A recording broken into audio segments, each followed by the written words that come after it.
I'm Amy. I'm the founder of Women of Crypto, and so today we are filming our second podcast.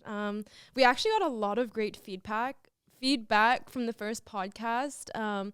Again, this is for Women of Crypto, my NFT project. You guys can check us out on OpenSea.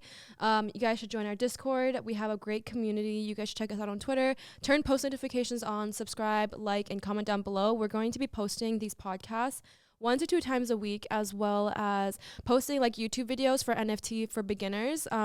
But if you are a Woman of Crypto holder, we're actually launching an app in a few weeks where you will have access to actually more in-depth education on how to start an NFT project, because I went through a lot of trials starting Woman of Crypto. I learned a lot of lessons. But this kind of education, I feel like, is honestly is priceless, and I want to provide that for the Women of Crypto holders. So if you are a Woman of Crypto holder, you will have access to this education as well. And so make sure to check us out on OpenSea if you guys are interested. And let's just get started with the podcast. So today we are going to be discussing obviously meta, like the meta and the NFT space. Different things like, the current events, current news, topics of discussion, and upcoming projects, as well as how to get started in the NFT space if you are a newbie and, you want to learn more, as well as, our stories and how we started in the NFT space. And for the future, if you guys want, certain topics, make sure to comment down below, and let's just get started. Hi guys. And this is Hakeem. He's part of the Woman of Crypto team. Hello, my name is Hakeem. Nice to meet you guys. On Woman of Crypto's Discord, I go by Dunk Up in Your Buckets. So that's me. Okay, so for those of you guys, again, we were basically saying in the last podcast that we were wearing Woman of Crypto merch that we were going to start obviously giving to our holders for free, but outside of that, we're also going to be doing like an e-com store for our podcast watchers as well who aren't holders. And so it's pretty cool. Like, it looks like this, and like on the back as a Woman of Crypto hoodie, but we're actually going to be expanding it. We're going to be doing like Woman of Crypto trucker hats, zip down hoodies, hats, tank tops, shirts. It's going to look cute. It's going to be like a cute line. We're going to get like a designer to actually make them look really nice. And we'll even have like the sew on, stitch on, different things like that. Okay. So like I mentioned last time, the whole like scope of the podcast, we're going to be talking about Web3, upcoming projects, like the meta right now in the Web3 space, upcoming projects, Woman of Crypto, different educational like lessons that we've learned as well. So for today's podcast, we're going to be basically covering like right now what's the meta in the NFT space, some upcoming projects like within that trend that we see, some like new NFT news, and also just some like basically, we're going to talk about how Woman of Crypto, but like not how Woman of Crypto started, but how we got into the NFT space initially, because I get that question asked a lot. Everybody's always like, Amy, like, how do I get started? How do I learn all this stuff? And believe me, I've literally got asked that question so many times that I actually already have a list of like videos, like go to lingo list, video list to send people when they ask me this kind of question. So I'll actually link that down below. It's in like a Discord that I made like literally like 7 months ago for people who were asking me the same question like 7 months ago. And you guys can just go click on that Discord, and within that Discord I'll have like the link. It's not like an alpha group, but it's something like what I tried making. Like, it was like an alpha group I tried making like 7 months ago when I barely knew anything, to be honest with you, but it was just to help my friends out. But yeah, okay, so let's get started. So the first thing that we're going to talk about is like what's the meta in the NFT space. So as you guys know, right now something that's really popular in the NFT space is like the anime projects. And so a few of like the post-mint projects, the biggest thing I've been noticing in the NFT anime space is a lot of them are doing like Dutch auction, which normally isn't considered like the best route to go. A lot of people don't like Dutch auction because sometimes like the floor price can drop under during Dutch auction, and then like people like from the Dutch auction lose money like literally right away. But it's been working out for a lot of like anime projects recently, like Moody NFT. Sorry, I'm like saying it like Japanese because I'm Japanese, but Murray sounds so good, right? But Moody NFT, like they did a Dutch auction. I think they're sitting now at like a floor price of 0.6. I know Hikari yesterday did a Dutch auction as well, and they literally sold out in 1 minute. And I know that they did get a lot of FUD because basically like bots ended up buying the whole supply of like the Dutch auction, and it became like a whole thing on Twitter. But their art's pretty cool, and right now I think they're sitting at a floor price of about like 0.4.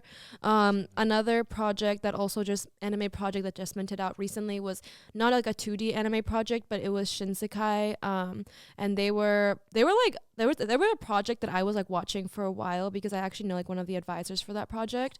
And the art is actually made by Kashima, I think that's how you say his name, but he was the artist for Clonex, as well as Meta Billionaires as well. And the art for that project is so sick, but I actually picked some up off of OpenSea. I wasn't able to get whitelisted, but I know that they did end up having like a lot of troubles during mint day because they ended up like over allocating the whitelist spots, which honestly like most projects do, but I think, you know, maybe it was just they had so much hype, like they, you know, I mean, the project looked amazing to it me, was to be amazing. honest. Yeah. I mean, I think it was really like good. one of the best projects right now that were like upcoming projects in the NFT 100%. space.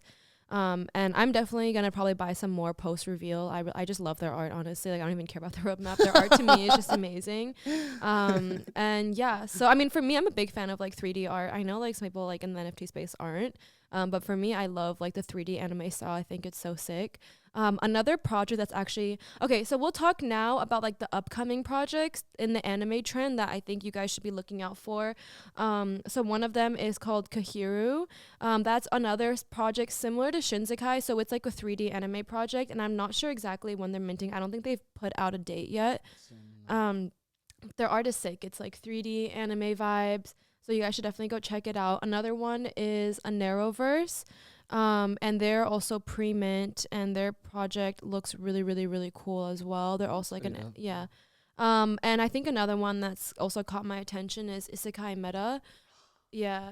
Hakeem, you want to talk about that one? Yes. First of all, I'll just like, if you guys are watching this, like, you guys did such a great job. I like how you like influence like not only just like 90s based like anime, but like, I mean, you have like Naruto, aka I forgot the guy's name, but he's wearing like one of the San villages like headbands, and then after you like applied Princess Mononoke, and like I'm such a big fan of Hayao Miyazaki's like films, like I literally watch them every day before I go to bed, but the way their art is like implemented is like completely insane, and like I feel like if you guys are watching this is a blue chip right here, like it's completely like it's so good, it's really really good, I love it. Yeah, so I mean, yeah, so if you guys are looking to start looking into some upcoming projects that are like the meta right now, I would definitely look into Isekai Meta, a Narrowverse, and Kahiru for sure. I'm not sure exactly if they're going to be doing a whitelist Dutch auction or not, or Dutch auction. I'm not sure yet, so we'll see what happens.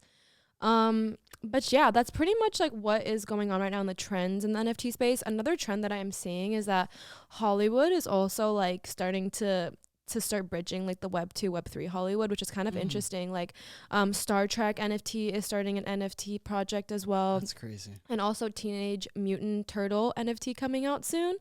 So I mean, I think that as the year goes by, there's gonna be a lot more like popular movies and just like Hollywood entering the NFT space for sure, which is gonna be interesting to see. I definitely think that obviously like this year Web 2 is definitely gonna start getting more into like, you know, the NFT space and the Web 3 space. So it's gonna be interesting to see that transition. So now let's just move on to the current events that are going on in the NFT space. So you want to bring the first topic up or? Yeah, I was thinking either we should start off with either the restaurant or okay, so let's talk about the big thing going on right now, which is literally where I'm about to head to after this podcast. Very true. So BAYC, not BAYC, but one of the holders of BAYC opened up a Bored and Hungry restaurant in Long Beach, and they're selling like hamburgers, and honestly their burgers look pretty good too. I'm super excited to go. Are you excited? I'm super excited. I mean, I'm not the type of person to like actually like basically like try shakes, but I just honestly want to try one of their shakes there because I've seen like so many videos and like pictures of it. Yeah, honestly, it's a genius idea too. Very good. Yeah. Like super duper good. It was genius. Like, and I also heard that they had like a long line outside of the restaurant. Oh my god. I also heard that they take ETH too, which is like oh my. These people are very smart, and honestly, I'm so excited to head over there and get a burger from Bored and Hungry. Are they like the first like restaurant ever? Yeah, they're the first NFT restaurant to like actually accept ETH though. I'm pretty sure some places accept ETH. Like I know some, like even like 7-Eleven, like I think takes Bitcoin. What? I'm not sure about ETH. Yeah. But obviously, I think like as the years pass by, ETH is gonna be like more commonly used as like a crypto. I mean, like a payment source, but. this is gonna be cool. Like we can just pull up to the Bored and Hungry restaurant, pull out my wallet, and be like, "What's your wallet address?" Got it. Scan the wallet, get my burger, and go. Like I'm so excited. I have burgers going for 0.6 ETH right now. Oh my god! Imagine the burger is like 1 ETH. I wouldn't be surprised, to be honest with you. Yeah, so next time on the podcast, you guys will hear about our experience and if the burger is really worth it. But if you guys are in the LA area, definitely go check it out. It's Bored and Hungry. I think that they open up Monday through Fridays until 8 p.m. and then Saturday and Sunday till 9 p.m. So that's going to be cool. I'm excited. Okay, another thing that was a big topic of conversation this week in the NFT space was Vayner Sports Pass, their mint. Because basically, obviously, it was a public mint. They didn't have a whitelist. And so they ended up burning a lot of gas. And there was like a gas war during the mint. And they ended up burning around $26 million worth of gas from failed transactions. That sounds so depressing. And it caused a lot of controversy in the NFT space because obviously, like, that's a lot of gas to burn.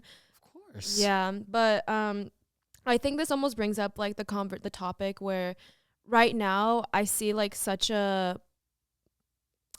two sides, right? Mm-hmm. There's a lot of people who talk about the whitelist culture and the whitelist grind like they hate it. They're like, oh, the whitelist grind, the whitelist culture should be dead. Like, you know, it shouldn't be a thing, right? But then there's times like this, like the whole Vayner Sports situation where if there was a whitelist for that project, there wouldn't have been such a high gas war for it because during public mint, obviously that's like when that like those are the situations where they rack up like the highest gas wars. Of course. And so it like I feel like obviously the whole whitelist culture and the whole whitelist grind has its cons. Like first of all, like a lot of projects over allocate their whitelist and a lot of people spend time to get whitelisted or they grind to get whitelisted and then they end up getting let down because they can't even mint at the end of the day because the project over allocates their whitelist spots. But then there's also, you know, situations like this where if there was a whitelist spot, I don't think they obviously wouldn't have burnt $26 million worth of ETH in gas. Yeah. So obviously there's pros and cons to the whitelist culture and the whole whitelist grind. But I was listening to like a Twitter space the other day and they were saying like, you know, when the NFT space first started becoming popular and before whitelist was even a thing for projects, like this is a time when like bayc was minting like back then, but like it was during like the very, very early stages of the NFT like hype, right? Mm-hmm. And this is before like whitelist culture and the whole whitelist like was a thing. So, but there were a lot of projects like with obviously because they were public sales, they were minting, and the gas fees were like $400, $500, and that was like the usual. Do you remember even when we got into the NFT space, the gas fees were like $300-$400? Yeah. But now a lot of projects are obviously now implementing like the new Azuki contract, the ERC 721A contract, and those are obviously like more gas efficient. Like Women of Crypto had an ERC 721A contract and we were minting, I think, for like $10 to $15 gas. And all the upcoming projects are now doing it because if you're a developer and you're not doing that contract, it's kind of like, what are you doing? Like, it just makes you look really bad. Like, makes your project look really bad. Making your community suffer at that point. Yeah. Like, but obviously back then, that contract didn't exist. So the minting, just even for whitelist sometimes was like, I remember for like one of my projects, it was like that I, like one of the projects that I invested to was like $200, $300 just to mint. Oh my God. Yeah. But back then, like when their whitelist wasn't even a thing, it was like $400 to $600 to mint, you know? So, I mean, obviously like the mint prices were way lower back then. Like people were minting for like 0.05, 0.08, but they're also paying like insane amount of money in gas, which is, I think, one of the main reasons actually whitelisting became a thing, for that reason. So that's pretty interesting, but I think like it's almost like, you know how they say like what goes around comes around, because it's like a cycle. And I feel like right now we're going back into a cycle where people like look down upon whitelisting because it's like they have that whitelist grind, it has like a bad rep behind it, and then also like the cons of like a lot of projects are over allocating these whitelist spots and people are just wasting their time and not being able to even mint. So I mean, I think it's gonna be interesting as we see. I feel like there's gonna be a project that comes out with almost like a different type of whitelist, like something even more creative. Like we need to say something different, like a project that has a whitelist but it's not a whitelist, like it's something similar to that, but it's not promoting the whitelist grind, if you get what I mean. I don't know, we'll see. I have to think about it. I don't even know where I'm going with that. Yeah, you got my head in like a scramble right now. Yeah, but basically, again, the whitelist has its pros and cons. right now I see a lot of like influencers talk about how they like projects that don't have whitelisting. And actually a lot of projects right now coming out don't even have a Discord either. Yeah, that's crazy to me. Mm-hmm. That's super crazy. It's like, how do you know like how big your community is going to be and how many people is going to want it and everything? And like, I mean, it's good on both sides because like, I mean, you don't have to get whitelisted for it, right? If you don't have a Discord. Yeah, I mean, there's no whitelist, and then also there's no FUD. But the problem Ooh. is, I feel like spreading information is harder. Mhm. It's harder to build the community. So I don't know. Again, like there's just pros and cons with both, and it's almost like I feel like we're seeing, like the cycle go back again. Like now, whitelist might not be a thing anymore for a while, and then the Discord might not even be a thing for a while, or maybe something. I don't know. We'll just see how things go. Like obviously, like the NFT space moves so fast. Maybe in a month it'll be completely different from now. We'll see. I mean, I don't know. Time will tell everything right now. We're So using Facebook to mint now. yeah, exactly. You never know. Honestly, you never know. So, okay, another thing that I also wanted to bring up for you guys was, again, I love to go over like NFT and crypto safety because that's a huge thing for sure. Very good. And so again, right now there's a pretty big Discord scam going around. It's like the QR code. So what they do is like they send you a QR code, like they'll invite you, or they'll like reach out to you, for example, for like a job, or like if they want you to do like a moderating position, and then you click on that QR code to like log in or something, and then basically they can like go through your account bypassing the two-factor authentication just through that QR code. And you know how before it was like only links and only photos. Now they're doing QR codes. Like these people are getting smarter, you know? Oh yeah, as the days go on. So yeah, for those of you guys, if I can't stress this enough, if you want to be safe in the Discord space and the NFT space, turn off your DMs. Don't click on any links, even if it looks like it's just a Twitter link. Yeah. I've literally had moments where I got sent like a Twitter link and it literally looks like it's like a regular Twitter link and it was literally like a webhook. I would literally copy and paste it, put it into Safari, and it's a fake link. People can make like links that literally look like Twitter, but they're like webhooks. So don't click on any links, don't click on any photos, and don't click on any QR codes. And I don't know if you guys heard about, you know, what happened obviously like a week ago with the whole Ticket Tool situation, how Ticket Tool literally got compromised. I think it was only for like a night, but from the Ticket Tool, they were able to hack into like BAYC, Doodles, like I think it was like Kaiju Kongs, like all the big projects. And with Women of Crypto, like we automatically just took the Ticket Tool off because we wanted to be safe, but that was insane. Like all the big projects were getting targeted that night. And it's like, who would have thought that Ticket Tool out of all like bots would have been compromised like that? Like that was insane. It's super duper insane. Very much insane. So yeah, I mean, I think we pretty much covered like all the meta that I wanted to talk about in the NFT space for now. For those of you guys, obviously like that's gonna be like the main topic of conversation for us like for the next few podcasts, but that's just going to be kind of just like a small portion of it, as well as we're going to be covering like different like learning lessons in the Women of Crypto, like from what I've learned from Women of Crypto, different stories, as well as and as well as just like educational things for you guys. And we're going to start bringing on some speakers as well, so it's going to be really exciting. So we're going to take a quick break right now. Turn on your post notifications on, make sure to subscribe and comment.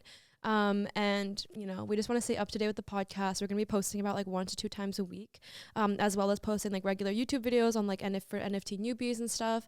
So super exciting.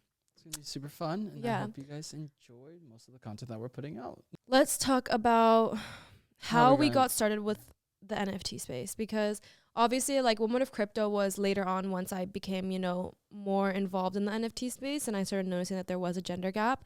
But before then, what like inspired you to get into the NFT space, and like how like what was it like, you know, back then and for you, and like Oh, me. Oh, sorry. I thought she was like speaking to the audience. But one thing that actually got me into the NFT space, I would probably say, was you and Manav's success on like basically, like, I think you guys were in, like, 2 other projects before I actually got into Crypto Bull Society. I'm correct? Yeah. I could be wrong here. We were just investing into, like, just dabbling into different projects. Big projects. But I think the biggest trade I made, like, that, like, really got me into it, so when I first started, I really just started with like YouTube videos. Like I kept hearing about NFTs, and obviously like I was seeing it on Instagram and stuff, and I was like, why is this Bored Ape selling for 200, or I forgot how much back then. It wasn't 200,000, but it was like $100,000 or something. Yeah. And I was like, what the hell? Like, this is weird. And I would show my mom, and my mom was like, this is bizarre. Like, I'm like, this is so bizarre. And so at that time I was really into e-commerce anyways, and so like obviously a lot of the e-com guys are transitioning into NFTs, and all the crypto guys as well. So I kind of just started watching a lot of like YouTube videos on NFTs. Again, I have a Discord where I will link all these YouTube videos if you guys want to check it out. But I just basically compiled a list of like the best NFT YouTube videos that like really gave me a good understanding of the NFT space, because I know it can seem very overwhelming because there's just so much going on, and there's just so much like even like the such like like the basic words like gas, whitelist, gas, whitelist, diamond hand, paper hand, like we all gonna make it, like that kind of thing. Like me. Like how the hell are you supposed to know what that means? Like that was very weird. It took me a while. I like when I first got into the NFT space, I'm like, what is gas? I'm like, that's so weird. Or MetaMask. It's just like all these things are not conventionally used words. So, and I think that it seems like very intimidating when you first join, but it's really easy to pick up on. Oh yeah. Especially like when you join a community. So if I would recommend anybody to join the NFT space, I would literally go on YouTube, sit down, watch as many YouTube videos as you can, take a bunch of notes, learn as much as you can, and then start finding upcoming projects that you're interested in. So like, again, I mentioned some projects earlier, like there's Isekai Meta, Aneroverse, there's Kahiru, and there's a few other projects. Hikari already minted. They did a Dutch auction, but anyways. Oh, sorry guys. But yeah, join their Discords. Talk to the community, make some friends, ask questions. Like, people are there to help you. People are there to be nice and like, you know, help you out if you have any questions. Like, try to get whitelisted for a project, you know, even whether it's like from a giveaway or like from making fan art for a project or something, or just being involved in the community. You'll learn so much just by actually jumping into it. I feel like I have so many friends who are asking me like, Amy, how do I get into the NFT space? And I'm literally just like, just do it. Like, don't wait. Like, literally just join a Discord right now. Make a MetaMask account right now. Exactly. And freaking like go join some Discord channels and start talking to people, and then buy your first NFT. Yeah. You know, I actually haven't met like one person who has gone into it and has not become like obsessed with the NFT space. I feel like it's like sleep, eat, sleep NFTs. Like that's the lifestyle, you know? But yeah, so again, you know, watch some YouTube videos, join your Discord, make a MetaMask account, and literally just like start talking to people, make some friends, and you'll learn a lot just by doing that. But when we first started, we were grinding for that whitelist. Like, oh my lord. We were literally staying up till like 5 a.m. Oh my and we would like compete with each other, because there were some projects that you would have to get to like level 20. And we were like newbies back then. So we were like whitelist grind or nothing. And I remember just being on my phone and my eyes would be like bloodshot red, and I'm like grinding to get to like level 20. And like, oh my god. Akeem and I, we'd all be like laying on the couch, like 4 of us just sitting there just grinding for that whitelist, and like we would just be like meeting so many people and just like you know, obviously like watching YouTube videos while we're grinding and stuff. But it's fun, like you meet people, and like we'd be playing like NFT videos in the background, like learning more upcoming projects, and we'd be like grinding for whitelist and like all the new upcoming projects, and it was funny, like that. Good times. But there's obviously better ways to get whitelisted. Like, what I would recommend is to try to find these projects earlier. Very early, please. You can do that by literally finding like the low-key influencers, or join some alpha groups, or just look at the influencers and look at what they're posting, what they're following. Have your post notifications on for like certain YouTubers and stuff, so as soon as they post a video, you can like go check it out, because normally by then it's like the projects are already getting bigger, like once they post it. So yeah, so just, I mean, I know before like they used to recommend using Rarity Tools and like all those to find projects like early, but I think Rarity Tools now is like so saturated with just like BS projects, low-key, that 100%. You're not gonna find good projects there anymore. So just look for the YouTubers, look for the influencers, join the alpha groups, and you'll find the good upcoming projects coming up. Or, you know, from Women of Crypto podcast as well, you can check them out. Sure. We'll try helping you guys scout out the early projects as well as offering whitelist spots for our community. But yeah, I mean, do you want what else like about the whitelist grind? Like, There's one thing I would like to mention, like truly that like really hurt me the most during like my first project. What? So you remember how we were like grinding for Crypto Bull Society and everything? Yeah. And like there was one night where like I stayed up for 24 hours. And like I'm telling you guys, like when I was like sleep deprived, I was so sleep deprived. But like I remember like that like next morning, like you know, we only had like a few hours left before they closed everything. Yeah. For, like the whitelist. Cause like they were getting so many like different like registrations from everyone else. So, like that was basically like, you know, putting their like thing in the Well, wallet Google sheet. registrations, yeah. Yeah, wallet registrations and everything. And like everyone like all the admins are telling me like you're gonna make it. Like I've been seeing you the whole entire night. Like you've been up for 24 hours. I believe in you. You got this. And I swear on my life, like I remember like they had closed it and I was like, you know what, I give up. I'm like, no, actually it was like right before they closed it. I was like, I'm gonna get 2 hours of sleep. If I don't get it, I don't get it. But I know for a fact after the admins tell me I was gonna get it, I'm gonna get it. So like why feel depressed? And then like I woke up 2 hours later. I look at the chat and like it's already closed. I believe you got it. I got whitelisted. You got whitelisted, and I look up Actually, my name. And fun fact: Crypto Bulls, I think it was one of the best trades I made. I mean, Crypto Bulls was like one of the later projects I ended up investing in, but it was like one of my favorite projects because I made so many friends from the community. And it was like pretty interesting. Like I love their community, honestly. But they had like such a passionate, strong like community behind them. It was so strong. It was, yeah, that like that's like what honestly motivated me as well to like build a strong community for women of crypto because I'm like, this is amazing. But yeah, for Crypto Bulls, I made like 12 grand. But if I didn't have sold, like if I didn't sell it when it was at 12 grand, I would have made 50. Are you serious? Like 2 days later. Yeah. What? I was hurt. I was like really hurt for a while about it, but it's fine. Like 12 grand is still 12 grand.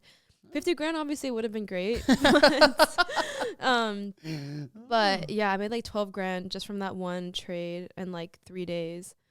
But that was not an easy whitelist. Like we were staying up for like hard. 48 hours just freaking grinding trying to get it was whitelisted. Like the last 5 days before they were going to close whitelist. Yeah, right? and we ended up joining in late on that project, but it was like their art was dope. I don't know. I still love their project. They were pretty cool. Yeah, they had really good art. I really liked the way they like had like very good like characteristics when it came to like the fur or like the eyes or like certain different traits they would have. Like I remember there was one with like paint like dripping or something like that. I don't remember. Or the gold one. The gold bull was really cool too. I mean, that's something that I wanted. But it's just the fact that, you know, sometimes you just gotta have low expectations. Yeah. I guess when you grind so hard, like I was really hurt, but it's okay. I'm not hurt anymore, but I'm hurt. Yeah. Okay, guys. So this is it for today's podcast. Hopefully you guys liked it, and we will see you in the next podcast. Bye, guys. Bye. Have a good day.